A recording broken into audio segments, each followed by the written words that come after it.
Nous allons voir ensemble la grâce de Dieu, qui est une source de salut pour toute l'humanité. Grâce et paix à vous de la part de Dieu notre Père et du Seigneur Jésus-Christ. Éphésiens chapitre 1, verset 2. Un jour, un chef d'État accordait la libération à un prisonnier condamné à mort. Cette amnistie fit la une des médias. L'homme libéré inopinément en fut reconnaissant toute sa vie. Un don immérité lui tombait littéralement du ciel. Enfin, il pouvait recommencer une vie nouvelle et n'avait plus envie de retourner dans son ancienne situation de vie débauchée. Cette décision inattendue l'avait complètement transformé, l'amenant à être un membre utile pour sa famille et son entourage. Il parlait de son expérience merveilleuse à qui voulait l'entendre. Un proverbe ne dit-il pas que de l'abondance du cœur la bouche parle? Désormais, il avait trouvé un sens à sa vie et pouvait en apprécier chaque instant.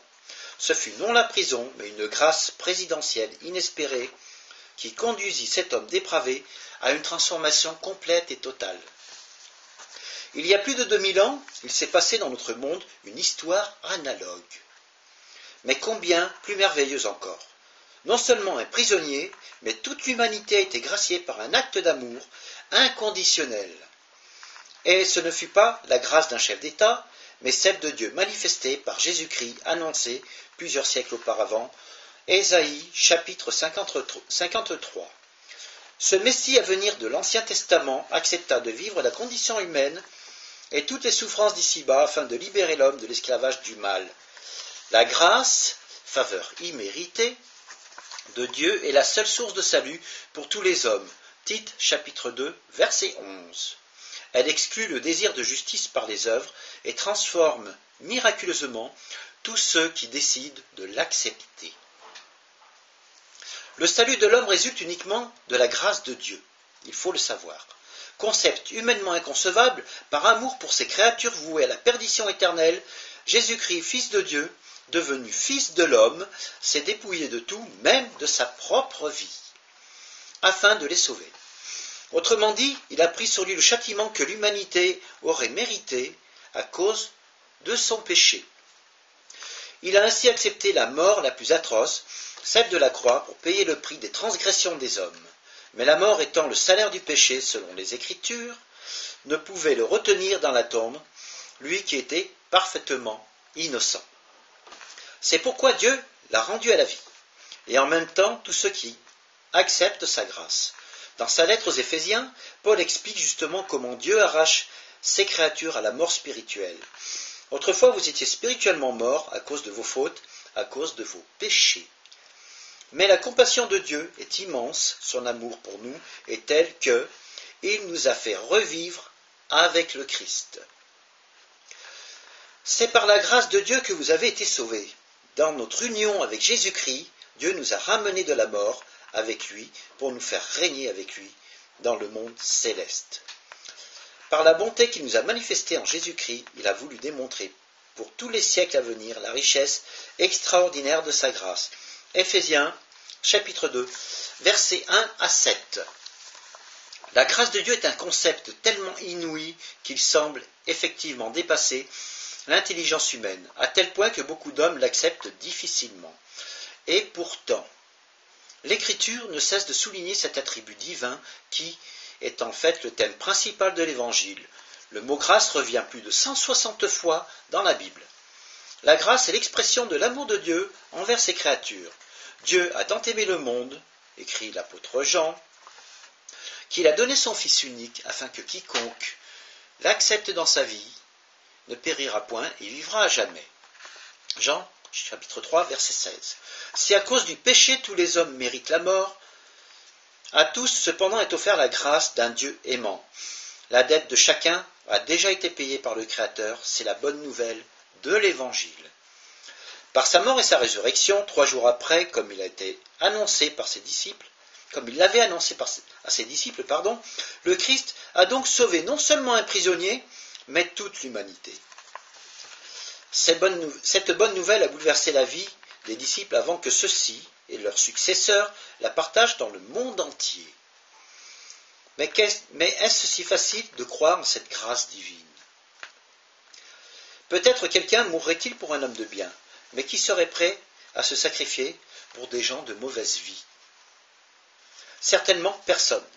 Cet amour insensé nous dépasse et nous empêche souvent de saisir ce don immérité, et pourtant, son acceptation constitue la seule condition du salut, comme le rappelle clairement le livre des Actes des Apôtres.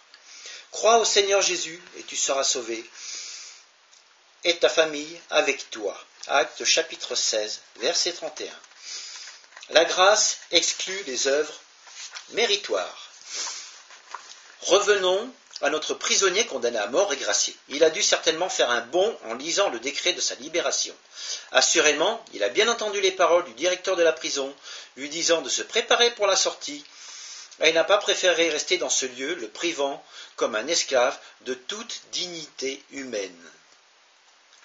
Quant à nous, chrétiens, qui avons été rendus justes devant Dieu à cause de notre foi, Romains chapitre 5, verset 1, sommes-nous vraiment conscients de ce salut extraordinaire à la manière de cet homme apprenant sa libération? Ayant découvert et accepté depuis longtemps ce message extraordinaire, le salut par la foi, ou l'ayant peut-être reçu récemment, comment percevons-nous réellement cette bonne nouvelle? Plus précisément, comment la vivons-nous chaque jour de notre vie? Par exemple, grande est la tentation de vivre le christianisme à la lettre, c'est-à-dire intellectuellement.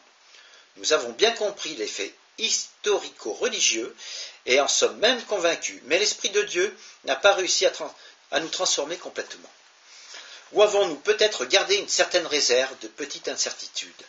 Alors, hésitant à nous approcher de Dieu avec confiance, comme de petits enfants, afin de lui demander pardon et ne voulant surtout pas reconnaître notre totale impuissance à gagner le ciel par nos propres moyens, nous essayons de travailler durement pour acquérir la vie éternelle promise.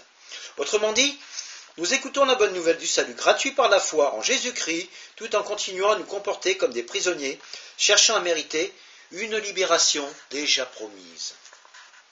Bref, notre orgueil humain ne nous incite pas à accepter volontiers, à titre gracieux, une place dans l'éternité, mais nous pousse plutôt à rechercher ce salut par nos propres œuvres. Dans plusieurs de ses lettres où il aborde la question, Paul nous fait comprendre que le salut ne s'obtient que par la foi, non par l'obéissance à la loi. Ce n'est pas par les œuvres de la loi que l'homme est justifié, mais par la foi en Jésus-Christ. Galates, chapitre 2, verset 16. Et que nul ne soit justifié devant Dieu par la loi, cela est évident puisqu'il est dit « le juste vivra par la foi ». Galates, chapitre 3, verset 11. En effet, c'est par la grâce que vous êtes sauvés, par le moyen de la foi, et cela ne vient pas de vous, c'est un don gratuit de Dieu. Ce n'est pas par les œuvres, afin que personne ne puisse se vanter. Éphésiens chapitre 2, versets 8 et 9. La grâce transforme le croyant.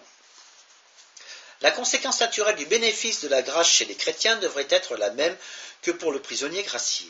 Le fait de savoir qu'une vie nouvelle, avec un idéal élevé, peut commencer et que les choses anciennes sont effacées et pardonnées par un sauveur aimant, devrait nous inciter à lui être agréable par des actes reconnaissants et non plus méritoires. Et même ces actes de gratitude, ces bonnes actions, c'est Dieu qui les a préparés depuis longtemps pour nous. Éphésiens chapitre 2, verset 10, parole vivante par Alfred Kuen. De surcroît, en acceptant la grâce divine, Dieu lui-même œuvre en nous sa bienveillance, suscitant en nous à la fois la volonté et l'action, afin que ses desseins soient exécutés. Philippiens chapitre 2, verset 13. Complètement transformés, nos visages devraient être enfin rayonnants, amenant des gens de notre entourage à se poser des questions sur notre métamorphose inexplicable. Ayant reçu la vraie vie en abondance, nous ne saurions taire comme les premiers disciples. Répandre cette bonne nouvelle de la grâce en toute occasion autour de nous devrait être notre objectif suprême, non dans le but d'amener nos amis à une quelconque dénomination religieuse, mais surtout au pied de la croix du Rédempteur, Jésus-Christ. En effet, la grâce de Dieu s'est révélée.